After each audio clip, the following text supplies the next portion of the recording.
যারা এখন IELTS preparation নিচ্ছে, বাংলাদেশের যে সিচুয়েশন এখন হচ্ছে বর্তমানে, সেই ক্ষেত্রে মধ্যবিত্ত বলেন, উচ্চ ফ্যামিলির বলেন, তাদের ক্ষেত্রে আপনার আসলে আমার মনে হয় বাংলাদেশে থাকা থেকে বের হয়ে যাওয়াটাই ভালো। আপাতত আর এই এই মুহূর্তে, হ্যাঁ। সিচুয়েশনে হ্যাঁ। প্রথম ইচ্ছা ছিল ইউকে তে মুভ করার, ওকে। এবং আমার ইউকে তে বেশ কিছু আত্মীয় ছিল, এবং ওনাদের কাছ থেকে আমি যতটুকু জানতে পেরেছিলাম যে ইউকে তে আসলে যাওয়াটা এই মুহূর্তে ঠিক হবে না, কারণ এখানে জব ক্রাইসিস চলতেছে। বাট আপনার কি মনে হয় যদি আপনি এখানে টিউশন ফিটা ম্যানেজ করে এখান থেকে গ্রাজুয়েশনটা কমপ্লিট করতে পারেন, তাহলে উর্তিট হবে কিনা at the end Swinburne university of technology থেকে একটা সার্টিফিকেট গ্রহণ করা? আমার মনে হয় না ইউনিভার্সিটি তেমন একটা ম্যাটার করে, কারণ আপনার স্কিলই ম্যাটার করে এখানে আসলে। যা শুনতেন অস্ট্রেলিয়া সম্পর্কে, যা জানলেন এজেন্সির কাছে, তার সাথে মিলিয়ে এখন অস্ট্রেলিয়াতে কেমন মনে হচ্ছে যে আসলে সবগুলো কি সত্যি ছিল? এইচএসসি কত পেজ? এই যে এইচএসসি 2023 না, আইএলটিএস করছিল কত? 7, no band less than 6.5। Great man, আমিও 7 পেয়েছি। আর সবচেয়ে হাইয়েস্ট কোনটাতে? লিসেনিং এ 8.5। 30 দিন আমার সময় লেগেছিল ভিসা হইতে, তো ওকে। 30 দিন ধরে অনেক টেনশনে ছিলাম। আসসালামু আলাইকুম রহমতুল্লাহি ওয়া বারাকাতুহু। হ্যালো এভরিওয়ান, সবাই কেমন আছেন? আশা করছি আপনারা সবাই অনেক অনেক বেশি ভালো আছেন। This is Imran from Australia and welcome to our Australia আসার গল্প পডকাস্ট। আজকে আমাদের একজন নতুন গেস্ট চলে আসছে। আজকে তার কাছ থেকে আমরা শুনবো যে তার লাইফের যে অস্ট্রেলিয়া আসার গল্পটা, স্ট্রাগল, তার যে দৃঢ় প্রকল্প যে এখানে আসবে, সবকিছু সম্পর্কে আমরা আজকে জানতে যাব। আজকের এই সেকেন্ড এপিসোডে আমাদের সাথে আছে একজন নতুন গেস্ট। তার মুখ থেকে শুনবো তার অস্ট্রেলিয়া আসার গল্পটা। ভাই, আপনি আপনার নাম, কোথায় থাকেন এবং কোন ইউনিভার্সিটিতে পড়াশোনা করছেন বলে শুরু করবেন। আমি সাইফ আল সাফা, আমি বর্তমানে ব্রেব্রুকে আছি, ওকে। এবং আমি বর্তমানে সুইনবার্ন ইউনিভার্সিটি অফ টেকনোলজিতে computer science, bachelor of computer science অধ্যয়নরত আছি। ও, সুইনবার্ন ইউনিভার্সিটি অফ টেকনোলজি আমার ইউনিভার্সিটি। ভাই, স্পেশালি হচ্ছে আপনার গ্ল্যানফেরির ক্যাম্পাসে, রাইট? জি, অসাধারণ একটা ক্যাম্পাস। কেমন লাগে? ভালোই। কবে আসছেন? আসছিলাম ফেব্রুয়ারি 5 তারিখে। এই বছর? জি, এই বছরই। আপনিও নতুন? জি। তো Swinburne university of technology definitely আপনার টিউশন ফি অনেক হাই। জি, তো কি বলবেন, আসলে অর্থিত কিনা এত টাকা দিয়ে আসলে এখানে পড়াশোনা করা? এত টাকা আসলে যোগান দেওয়া সম্ভব হয় না। আপনার নিজে যদি কাজ করতে চান তাহলে হয়তো পসিবল হবে না। জি, বাট আপনার কি মনে হয় যদি আপনি এখানে টিউশন ফিটা ম্যানেজ করে এখান থেকে গ্রাজুয়েশনটা কমপ্লিট করতে পারেন, তাহলে উর্তিট হবে কিনা at the end Swinburne university of technology থেকে একটা সার্টিফিকেট গ্রহণ করা? আমার মনে হয় না ইউনিভার্সিটি তেমন একটা ম্যাটার করে, কারণ আপনার স্কিলই ম্যাটার করে এখানে আসলে। আর সুইনবার্ন ইউনিভার্সিটি কি স্কিল ভালোভাবে শিখাচ্ছে না? জি, এটা ঠিক আছে। Swinburne university one of the best universities in Australia বলা যায়। তারা আসলেই ভালোভাবে শিখায়। ভাইয়া, তো প্রথমত আমি যে জিনিসটা নিয়ে আপনাকে কোয়েশ্চেন করবো সেটা হচ্ছে একদম পুরো শুরু থেকে আপনাকে কোন জিনিসটা বেশি ইনফ্লুয়েন্স করেছে অস্ট্রেলিয়াতে আসার জন্য? আপনার আসলে এইখানে যে আসবেন এটা চিন্তা ভাবনাটা কোথা থেকে আসছে? কার দ্বারা মোটিভেটেড হয়েছিলেন? আমার প্রথম ইচ্ছা ছিল ইউকে তে মুভ করার, ওকে। এবং আমার ইউকে তে বেশ কিছু আত্মীয় ছিল, এবং ওনাদের কাছ থেকে আমি যতটুকু জানতে পেরেছিলাম যে ইউকে তে আসলে যাওয়াটা এই মুহূর্তে ঠিক হবে না, কারণ এখানে জব ক্রাইসিস চলতেছে। ওকে। আর এরপরে আমার আব্বু একটি এজেন্সিতে যান, সিলেটের একটি এজেন্সিতে। ওইখানে গিয়ে জানতে পারেন যে অস্ট্রেলিয়া একটা ভালো কান্ট্রি মুভ করার জন্য। এরপরে অস্ট্রেলিয়ার দিকে আগাই। আর অস্ট্রেলিয়ার একটা জিনিস বাংলাদেশে থাকতে জানতে পেরেছিলাম যে অস্ট্রেলিয়ার সেফটিটা খুব ভালো, ইউএসএ কিংবা কানাডা কিংবা ইউকে থেকে। আর সেকেন্ডলি অস্ট্রেলিয়ার ওয়েদার হচ্ছে ইউকে বা কানাডার মতো না, এতটা হার্শ ওয়েদার না। কি মনে করতেছেন এখন মেলবোর্নে আছেন? মেলবোর্নে আছি, তবে এতটা শীত না, বলতে স্নোফল তেমন একটা আমার নাই। মনে হয় না যে স্নোফল হয়, আমি এখন পর্যন্ত এক্সপিরিয়েন্স করিনি। জাস্ট সর্বোচ্চ -1 গেছে আমি দেখছি, বাট এর নিচে আমি যেতে দেখি নাই। আমার আর সর্বনিম্ন এক্সপিরিয়েন্স হচ্ছে 2 ডিগ্রি সেলসিয়াস। হ্যাঁ, এটা তো অ্যাজ ইউজুয়াল ভাই। আজকে রাত্রে তো মানে 5 ডিগ্রি সেলসিয়াস হবে, বাট এটা মনে হয় বাংলাদেশের যে নর্মাল উইন্টারটা আছে না, ওইটার চেয়েও ভালো আমি মনে করি এখানকারটা। কারণ বাংলাদেশের যে নর্মাল টেম্পারেচারটা হয় তখন ভাই অনেক বেশি শীত করে বাইরে গেলে, বাট এখানে কিন্তু এত শীত করে না। জি না। যদি আপনি সাইকেল টাইকেল চালান সেটা হচ্ছে অন্য ব্যাপার, আর বৃষ্টি আসলে ওটা হচ্ছে অন্য ব্যাপার। হয়তো এসেও আপনি যা শুনতেন অস্ট্রেলিয়া সম্পর্কে, যা জানলেন এজেন্সির কাছে, তার সাথে মিলিয়ে এখন অস্ট্রেলিয়াতে কেমন মনে হচ্ছে যে আসলে সবগুলো কি সত্যি ছিল নাকি কোথাও যে কোনো অনেক কিছুই সত্য ছিল। স্পেশাল হচ্ছে সেফটি পারপাস? সেফটি পারপাস, তারপরে পার্ট টাইম জবে হচ্ছে শুনেছিলাম যে সর্বনিম্ন পে রেট হচ্ছে পে রেট $24, এখন যেটা আসলে 24.95 হয়ে গেছে, অলমোস্ট 25। তো জি। সেটা হচ্ছে মিনিমাম ওয়েজের গুলো এই রিসেন্টলি হচ্ছে 3.5% বেড়ে গেছে আর কি গভর্নমেন্ট দ্বারা। আপনি যে কোথা থেকে ইনফ্লুয়েন্স হয়েছেন এখানে আসে পড়াশোনা করার জন্য, অস্ট্রেলিয়াতে আসবেন, কোথা থেকে ইনফ্লুয়েন্স হয়েছেন আপনি? আসলে আমি উম, ওই এইসব গুগল বা ইউটিউব থেকে অনেক ইউটিউবার ভিডিও দেখতাম। এদের থেকে মূলত আমি জানতে পারছি যে অস্ট্রেলিয়া আসলে আসা ওয়ার্থ ইট হবে। এরপর পরে এই সিদ্ধান্ত নেই যে অস্ট্রেলিয়া মুভ করার জন্য। ওকে। অ্যান্ড আপনার এই যে জার্নিটা শুরু হয় কবে থেকে? আইএলটিএস দেওয়ার পর আইএলটিএস কবে, মানে আইএলটিএস কবে দিয়েছিলেন? ফেব্রুয়ারিতে আইএলটিএস দিয়েছিলাম। এই বছর? না, 2024-এর ফেব্রুয়ারিতে। ওকে, আপনি এইচএসসি কত বেচ? এইচএসসি 2023। এইচএসসি 2023, তাহলে 24, তাহলে এই একটা লম্বা সময়। আপনি কি ইংলিশে প্রিপারেশন নিয়েছিলেন, যেহেতু আপনি ফেব্রুয়ারিতে পরীক্ষা দিয়েছেন? জি। ওকে, গ্রেট। অ্যান্ড আপনার আইএলটিএস স্কোর ছিল কত? 7, no band less than 6.5. Great man, আমিও 7 পেয়েছি। আর সবচেয়ে হাইয়েস্ট কোনটাতে? লিসেনিং এ 8.5। আমার এটা ছিল লিসেনিং এ। গুড ম্যান, টিপস দিতে পারেন যে আসলে লিসেনিং এর ক্ষেত্রে সবচেয়ে ইম্পর্টেন্ট কোন বিষয়গুলো আমাদের কনসিডার করা উচিত? ফোকাসটা রাখতে হবে। ফোকাসটা রাখলে কোন আপনি ডিস্ট্রাক্ট হওয়া যাবে না। ডিস্ট্রাক্ট হওয়া যাবে না। ফোকাস তো আসে, এটা তো পরীক্ষার সময় ফোকাস রাখবো। এর আগে আমরা যেন নেটিভদেরকে বুঝতে পারি, তার ক্ষেত্রে আপনি কোন ধরনের রুটিন গুলো ফলো করতেন? আমি জেনারেলি কেমব্রিজ বেশি করে প্র্যাকটিস করতাম। Just only Cambridge. ওকে, আপনি মুভি দেখতেন না, সং শুনতেন না? মাঝে মাঝে পডকাস্ট দেখতাম। Okay, just podcast, not movie. No. Okay, তার মানে হচ্ছে আপনার আগে থেকে ইংলিশ স্কিলটা ভালো ছিল। জি। Good. আপনার কি ইন ফিউচার কোনো ইচ্ছা আছে যে আপনি আইএলটিএস এর টিচার হবেন, আবার আইএলটিএস দিয়ে আপনি আমি দেশে থাকতে মোটামুটি কয়েকদিনের জন্য আইএলটিএস এ একটা অর্গানাইজেশনে আইএলটিএস এর টিচার ছিলাম। কোথায়? হেক্সাস মেজর টিলা। ওকে, গ্রেট। দেন আমিও তো ছিলাম। আমি যখন আইএলটিএস প্রিপারেশন নিয়েছিলাম তখন আমি, মানে ইংলিশে যখন প্রিপারেশন নিচ্ছিলাম না, তখন আমি যা শিখতাম তাই পড়াইতাম। তো এগুলো দেখে আমার টিচার হচ্ছে আমাকে বলো তুমি ক্লাস নাও কিছু, মানে স্পেশালি হচ্ছে ল্যাঙ্গুয়েজ ক্লাবগুলো আমি নিতাম আর কি। ভালোই লাগতো আসলে ল্যাঙ্গুয়েজ শেয়ার করা, তো ভাষা শেয়ার করা, সেম জিনিস বারবার বারবার বারবার পড়ানো, মানুষকে বোঝানো, আসলে ইন্টারেস্টিং, ভালো লাগে। প্রচুর পরিমাণ মানুষের সাথে কাজ করছি, প্রায় মোর দ্যান থাউজেন্ডস হবে স্টুডেন্ট। সবাই কিন্তু এখন অনেক বেশি মিস করি। বাই দ্য ওয়ে, সো আপনার যখন ভিসাটা হয়, ভিসার সময় আপনার আসলে সিচুয়েশনটা কিরকম ছিল? আপনি কোন মুভমেন্টে ছিলেন যখন ভিসাটা আপনি দেখলেন যে ভিসা হয়েছে, বা এর আগে কোথাও কোনো স্ট্রাগল ফেস করতেছিলেন কিনা, ডিফিকাল্টি ছিল ভিসার কিনা কোথাও? আগে মোটামুটি 30 দিন আমার সময় লেগেছিল ভিসা হইতে। তো 30 দিন ধরে অনেক টেনশনে ছিলাম। এট লাস্ট মোটামুটি জানুয়ারি 7 তারিখ আমার এজেন্সি থেকে কল আসে যে ভিসা হয়েছে। মানে এজেন্সির মাধ্যমে আপনি জানছেন যে ভিসা এজেন্সির হয়েছে? মাধ্যমে ছিলাম। আর আমি নিজে এজেন্সিতে জানাইছি যে আমার ভিসা হয়েছে। আমি ছিলাম হচ্ছে ড্রিম হলিডে পার্কে। তো ওইখানে দিন শেষ হচ্ছে, বাসায় যখন চলে আসবো না, তো আমি বাল্ব একটু চেক করি।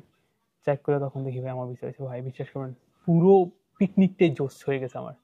যেমনই ছিল মুড, যেমনই ছিল, বাট ভিসার স্ট্যাটাস দেখার পর একদম পুরো মুডটা ভালো হয়ে গেছে। পরে দুলাভাইকে জানালাম, পরে আব্বুকে জানালাম, দেন এজেন্সিকে জানালাম, কারণ এজেন্সি জানতো না। আমি প্রত্যেক সময় ওই যে তানভীর ভাইয়ের মতো চেক করতাম আর কি। যাই হোক, তো আপনি যখন ভিসা পেলেন, যেটা জানলেন এজেন্সির কাছ থেকে, তারপরে সর্বপ্রথম কাকে জানাইছেন যে আমার ভিসা হয়েছে? আমার আব্বু আমার সাম রিলেটিভসদের জানাইছি। তাদের রিয়েকশন কেমন ছিল? জি ভালোই, সবাই খুশি ছিল। ওকে, মানে কোন ধরনের এক্সাইটমেন্ট, মানে হয় জানা অনেকে অনেক বেশি এক্সাইটেড হয়ে যায়, অনেক বেশি এক্সাইটমেন্ট কাজ করে। জি এরকমই, সবাই খুশি ছিলেন, ওকে, কারণ একটা ফিউচারের দিকে যাচ্ছিলাম। ওকে, তারপরের স্টেপগুলো কি ছিল? পরবর্তীতে আপনাকে যে লুজ করবে, আপনি যে ফ্যামিলি থেকে চলে আসবেন, তো একটু কষ্ট হচ্ছিল সবারই, আমার প্যারেন্টসদেরও কষ্ট হচ্ছিল, আমারও কষ্ট হচ্ছিল, কারণ অনেক বছর তো একসাথে ছিলাম, তারপরে ওখানে থেকে চলে আসা। ফ্যামিলিতে আপনি কার সাথে বেশি অ্যাটাচ? আমার দুজনই। ও, দুজনের ফেভারিট। আপনার পজিশন কত নাম্বার? আমি একমাত্র সন্তান ওনাদের। ভাই, আপনার আম্মু আব্বু কেমনে থাকে ভাই আপনার ছাড়া? আপনি কেমনে থাকেন যদি একমাত্র সন্তান না? তো একটু কষ্ট হতো, একটু টান। ভাই আসলে এটা, যদি আঙ্কেল আন্টি দেখে থাকেন, আপনার ছেলে ভালো আছে, তো দোয়া করবেন যেন ফিউচারটা করতে পারে। ওকে টেনশন করবেন না, তো দোয়া করবেন যেন শরীর স্বাস্থ্য ঠিক থাকে, খাওয়া দাওয়া করতে পারে ঠিক মতো, এখানে যেন গ্রাজুয়েশনটা কমপ্লিট করতে পারে। জাস্ট দোয়া করবেন, দোয়া ছাড়া কিছু করার নেই। আর ইনশাল্লাহ ফার্স্ট ফার্স্ট সেমিস্টার কিংবা সেকেন্ড সেমিস্টার কমপ্লিট করার পর আপনি চাইলে দেশে হচ্ছে একটু ঘুরে দিয়ে আসতে পারেন। জি ইনশাআল্লাহ, বাবা মাকে দেখে আসতে পারেন, ভালো লাগবে ইনশাল্লাহ। হ্যাঁ, আমারও প্ল্যান আছে, আমি বাংলাদেশে যাব। ওকে, আপনার বিমানের কোন এরোপ্লেন ছিল আপনার? বাতিক এয়ারলাইন্স। বাতিক। এটার আসলে ফিডব্যাকটা কেমন হবে যে আপনি দেন? এটা হচ্ছে চিপ, এই জন্য এটা চয়েস করেছিলাম। কত তখন ছিল আপনার বিমানের টিকিট প্রাইস কত ছিল? অ্যারাউন্ড 60,000। ভাই আমি 1,12,000 দিয়ে কাটছিলাম টিকিট। ইমার্জেন্সি কাটছিলাম, তো এই জন্য মোস্ট প্রবলেম আমার বেশি লাগছে। 60,000 ভাই আসলে কোয়াইট চিপ। অনেক চিপ। শুধু কোয়াইট চিপ না, অনেক চিপ। মেলবোর্ন কি আপনি দুদিন একসাথে এসেছিলেন, আপনি আর তানভীর ভাইয়া? জি না, আমি আমার একটা ফ্রেন্ড, ওর নাম হচ্ছে রিফাত, ওর সাথে এসেছিলাম। ওকে, সো পরে হচ্ছে আপনাকে রিসিভ করে কে? রিসিভ করে ওর একটা ফ্রেন্ড, আমি যার সাথে আসছিলাম, ওর একটা ফ্রেন্ড আমাদের রিসিভ করে রাত 3টার দিকে। 3টার দিকে? পরে কি বাসায় গিয়ে জাস্ট ঘুমাইছেন? যে বাসায় গিয়ে খেয়ে ঘুমিয়ে গেছিলাম। যখন ঘুম থেকে উঠে দেখলেন যে ওকে আপনি একটা নতুন দেশে, তখন আপনার ইমপ্রেশন কেমন ছিল? কোন জিনিসটা এক্সাইটেড আপনাকে ছিলাম বেশি? প্রথম যেহেতু নতুন একটা দেশে দুপুর 12টার দিকে উঠছিলাম ঘুম থেকে, উঠে বের হয়ে গেছিলাম, তো ভালোই লাগতেছিল প্রথম প্রথম। সবাই সাদা সাদা মানুষ। জি, সাধারণ মানুষ। ওকে, গুড। আপনি কি বলবেন অস্ট্রেলিয়া সম্পর্কে? আসলে শুধুমাত্র ভিডিও করছি এই কারণে না, আপনার ওভারঅল আপনার কি মনে হয় যে আসলে এখানে আসাটা উর্থিত কিনা? জি, কারণ আমরা চাই না আসলে কেউ ডিস্ট্রাক্ট ফিল করুক, আমরা চাই না কাউকে মোটিভেট করতে এখানে আসতে, আমরা চাই না কাউকে ডিমোটিভেটও করতে। টাকা পয়সা থাকলে আসলে সবকিছু ইজি। সো আপনার পার্সপেক্টিভ থেকে কি হবে যে আপনি আসলে যারা এখন আইএলটিএস প্রিপারেশন নিচ্ছে, বাংলাদেশের যে সিচুয়েশন এখন হচ্ছে বর্তমানে, সেই ক্ষেত্রে মধ্যবিত্ত বলেন, উচ্চ ফ্যামিলির বলেন, তাদের ক্ষেত্রে আপনার আসলে আমার মনে হয় বাংলাদেশে থাকা থেকে বের হয়ে যাওয়াটাই ভালো আপাতত এই আর এই এই মুহূর্তে, হ্যাঁ সিচুয়েশনে। হ্যাঁ আর বের হয়ে গেলে ইউকে বা কানাডা থেকে অবশ্যই অস্ট্রেলিয়া বেটার হবে। বেটার হবে, হ্যাঁ আমারও তাই মনে হয়। কারণ আমি যতটুকু শুনলাম ইউকে এর অবস্থা এখন মোস্ট প্রবাবলি ভালো হচ্ছে, বাট কানাডার অবস্থা তো ভালো না। না, কানাডার স্টুডেন্টের অবস্থা একদম ভালো না, ওরা হচ্ছে জব টব করতে গেলে অনেক প্রবলেম হয়, বাট অস্ট্রেলিয়াতে আসলে করা যায়। করা যায়, উবার টুবার হলে আপনি জব করতে মোটামুটি পারবেন। আছে, হ্যাঁ অ্যান্ড উবার করেও সার্ভে করা যায়। হ্যাঁ মোটামুটি। এখন আপনি কি কোন জব করছেন? আমি আপাতত একটা পার্ট টাইম জবে আছি, কোথায়? একটা কার ওয়াশে। ও গুড, মাশাআল্লাহ, গুড, আপনি জব পেয়ে গেছেন। এন্ড আপনার এখানে সার্ভাইভ করতে আসলে কতটুকু ইজি প্রথম হচ্ছে দিকে আপনার খুব কাছে? কষ্ট হচ্ছিল, কোনো জব পাচ্ছিলাম না, হুম। তো মোটামুটি 3 মাস অনেকটা জব পেতাম, আবার চলে যেত, এরকম করে 3 মাস চলে গেছিল। বাড়ি থেকে কি টাকা নিয়ে আসছিলেন সাথে সাপোর্টের বাড়ি জন্য? থেকে জি মোটামুটি কিছু টাকা নিয়ে আসছিলাম, কত অ্যামাউন্ট হবে আনুমানিক? আনুমানিক 3 লাখের মতো হবে। ওকে, সো আমি একটা ভিডিওতে বলেছিলাম যে অ্যাটলিস্ট আপনি $4,000 to $5,000 সাথে করে নিয়ে আসবেন প্রথম অলমোস্ট কয়েক মাসে। 4,000। হ্যাঁ এখন তো আস্তে আস্তে লিভিং কস্ট বাড়তেছে, জি, তো এখন অলমোস্ট আপনি $4,000 সাথে করে নিয়ে আসবেন যেন আপনি সার্ভাইভ করতে পারেন কয়েকটা মাস। আমরা অনেকে একদম আর খালি হাতে প্রথম চলে আসি। প্রথম জবও পাওয়া যায় না। হ্যাঁ স্বাভাবিক ভাই। এখানে অস্ট্রেলিয়া আসার পর আপনার সবচেয়ে ফেভারিট প্লেস এখন কোনটা আপনি ভিজিট করছেন যে এটা আমার ফেভারিট প্লেস? এমসিজি, আমার ওকে, বাংলাদেশে মেলবোর্ন। থাকতে একটা ড্রিম ছিল এমসিজি ভিজিট করা। গিয়েছিলেন কখনো খেলা জি, দেখতে? খেলা দেখতে কোনো মাঠের ভেতরে ঢোকা হয় না, তবে মাঠের বাইরে গেছিলাম অনেকবার। বাইরে তো দেওয়া যায়, বাট আপনি চাইলে খেলা দেখতে পারেন এখানে। মুসিবলি এখন শিডিউলে অস্ট্রেলিয়া খেলা আছে কিনা জানি না, বাট আশা আছে এবার বিগ ব্যাশ লিগ দেখবো। কি বিগ বেস্ট। আচ্ছা, এমনিতে কোথাও ঘুরতে গিয়েছিলেন এই কয়েক মাসে? বাল্লারাত গিয়েছিলাম, জিলং গিয়েছি। এই জিলং তো এখন মনে হয় শীত না? জি, জিলং বাল্লারা তো অনেক ঠান্ডা, বরফ পড়ে। স্নোফল হয়। কেমন লাগলো ভালোই। যে কানাডার ফিল বা ইউএস এর ফিল যে না, আমরা শীতকালে? একটু আগে গেছিলাম, তখন পাই নাই এরকম একটা ফিল। ওকে, এন্ড এখন অস্ট্রেলিয়া আসার পর আপনার লিভিং এক্সপেন্সটা কিরকম? আপনার কি মনে হয় যে আসলে স্ট্যান্ডার্ড নাকি অনেক বেশি বেশি? একটু বেশি, আর ইনফ্লেশন রেটও বেশি, আর খাবার দাবার খরচ বেশি হয়ে গেছে আর কি। রান্না বান্না করতে প্রবলেম হয় না? একাই রান্না করি। করবেন তো একাই, বউ বাচ্চাদের নাই? না, ভাবি আসলে ইনশাল্লাহ ভাবি নিয়ে আসবেন, ভাবি ইনশাআল্লাহ। রান্না করে খাওয়াবে আপনাকে। বা আপনার রান্না কি আরেকদিন খাইতে পারেন, আপনি নিজে খাইতে পারেন? আমি খাই যতটুকু, কাউকে দিয়ে টেস্ট করা হয় নাই এখনো। আমার রান্না আলহামদুলিল্লাহ আমি একাই খাই, কাউরে আমি দিই না। No no, it's okay, it's for me. আপনার জন্য দরকার আমি কিনে আনবো, অর্ডার দিচ্ছি আপনার জন্য, বাট আমারটা খাইবেন না আপনি। লবণ হয় না, অনেক কিছু ভাই, আমরা ছেলে মানুষ ভাই। জি, ছেলে মানুষের কিরকম রান্না হয় কোনো রকম খাইতে পারলে সারাদিন কাজ করে সে রান্না করতে তেমন একটা ভালো লাগে না। হ্যাঁ আসলে কাজ এটাই মেইন মানে বিষয় আর কি। আমরা হচ্ছে দেখা যায় প্রথম প্রথম আসে নুডলস নুডলস নুডলস নুডলস, সবাই সবাই নুডলস টিম এদিকে কাটায় দেয়। বাট দিন শেষে আস্তে আস্তে পরিচিত হয়, কারণ এখানে মাছ মাংস এগুলোর প্রাইস অনেক বেশি। জি, স্পেশালি সবজি ভাই, আলু থেকে শুরু করে, আলু আমাদের বাংলাদেশে কত 30-40 টাকা কেজি, আর এখানে মানে দেখছেন ভাই $4 পার কেজি। পার কেজি $4, ইভেন $7 হয়ে যায়। টমেটো দেখছেন ভাই এখন রিসেন্টলি $13.50 টু মাছ। পড়ছে। 10 টাকা করে টমেটো বাংলাদেশ খায়। যাই হোক, শাকসবজি যেমন পালং শাক এগুলোর দাম কিন্তু আমাদের বাংলাদেশে কম, বাট এখানে অনেক প্রচুর বেশি। দাম, মাশরুম সহ। সো ওভারঅল আমার ক্ষেত্রে মানে in terms of security, privacy it's good, but in terms of like education, আপনার ক্ষেত্রে তো সুইনবার্নে পড়েন, তো সেক্ষেত্রে কোনো ধরনের কোনো কমপ্লেন নেই সুইনবার্ন নিয়ে, এডুকেশন নিয়ে। জি না, সো হোপফুলি আপনি এখান থেকে শেষ করবেন ঠিকঠাক মতো ইনশাআল্লাহ। গ্রাজুয়েশন শেষ করার ইচ্ছা আছে ইনশাআল্লাহ। ইনশাআল্লাহ। সো গ্রাজুয়েশন শেষ করলে ভালো একটা জায়গাতে যেতে পারবেন। আপনাদের মনে হয় এখানে প্লেসমেন্ট আছে না? গ্রাজুয়েশন শেষ করার পর আপনাদের হচ্ছে ইন্টার্নশিপ করার সুযোগ আছে। জি, ওকে গুড। ইন ফিউচারে কি হওয়ার ইচ্ছা? আল্লাহ যা রাখে কপালে। ওকে, বলতে চান না?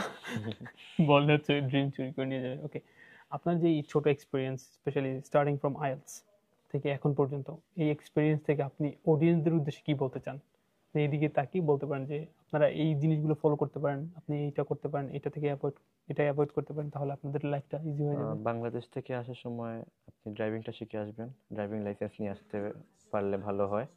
আর কিছু স্কিল শিখে আসলে ভালো হয়, লাইক কুকিং স্কিল। আর এখানে মূলত প্রথম দিকে জব পাওয়া একটু হার্ড হয়ে যায়, তো অনুবার করে সার্ভাইভ করতে পারেন। আর আস্তে আস্তে সবই ঠিক হয়ে যাবে ইনশাল্লাহ। ইনশাআল্লাহ, দ্যাটস ইট। আইএলটিএস এর ক্ষেত্রে আইএলটিএস স্টুডেন্টদের কি বলবেন মোটিভেশন দেওয়ার জন্য? প্রিপারেশন ভালো করে নিতে হবে, বেশি বেশি প্র্যাকটিস করতে হবে। বেশি বেশি প্র্যাকটিস করতে হবে, আর কেমব্রিজ বেশি বেশি প্র্যাকটিস করবে জি। অবশ্যই। Alright everyone, so yeah, that's all about from his side. So আশা করছি আপনারা অ্যাটলিস্ট কিছু জানতে পেরেছেন। ভাইয়া সুইনবার্নের পরে দোয়া করবেন ভাইয়ের জন্য, যেন ভাইয়া এখান থেকে ভালোভাবে কমপ্লিট করতে পারে তার গ্রাজুয়েশন, অ্যান্ড ভালো একটা পজিশন যেতে পারবে ইনশাল্লাহ। অ্যান্ড আঙ্কেল আন্টি আপনারা টেনশন করেন না, ইনশাল্লাহ ভাইয়ের জন্য দোয়া করবেন বেশি বেশি করে, যেন মন খারাপ হলে আপনারা সাপোর্ট করতে পারেন, আল্লাহ যেন ওনাকে সাপোর্ট করে। অ্যান্ড আমাদের জন্য দোয়া করবেন, আমরা আপনার ছেলের মতোই। আপনারা যারাই মা বাবারা দেখছেন সবাইকে বলবো, আমরা এখানে বাবা মা ছেড়ে আসছি, সবার জন্য দোয়া করবেন যেন আমরা এখানে ভালোভাবে সার্ভাইভ করতে পারি, যেন একটা সঠিক পথে থাকি আমরা, যেন পথ থেকে ডিস্ট্রাক্ট হয়ে এখানকার কালচারের সাথে মিশে গিয়ে যেন আমরা খারাপ পথে না যাই। অ্যান্ড ইয়া, ওভারঅল আপনাদের সবাইকে ওয়েলকাম জানাচ্ছি, যারাই আপনারা আপনাদের লাইফের স্টোরি শেয়ার করতে চান অস্ট্রেলিয়াতে আসার। যে জার্নিটা আমার অনেক স্ট্রাগল ছিল, আমি অনেক কিছু ফেস করেছি, এই জিনিসগুলো আমার জানানো দরকার অডিয়েন্সকে, যেন তারা মোটিভেটেড হয়। তাহলে সেক্ষেত্রে আপনারা নিচে একটা ইমেল আছে, এই ইমেলে আপনারা আমার সাথে যোগাযোগ করতে পারেন। জাস্ট সেন্ড অ্যান ইমেল যে ভাই আমি interested and this is what my story, just একটু শর্ট করে বলে দিলে আমি আপনাদেরকে রেসপন্স করবো, আর পরবর্তীতে ইনশাল্লাহ পডকাস্টটা হবে আপনার সাথে। Welcome to hour podcast series Australia আসার গল্প from Bangladesh, struggle and everything and success. সবার সাথে দেখা হচ্ছে নেক্সট একটা এপিসোডে অন্য একটা বাংলাদেশি ভাইয়ের সাথে। Till then, take care, bye bye, and stay motivated. See you somewhere in Australia in the future. Assalamu alaikum wa rahmatullahi wa barakatuh.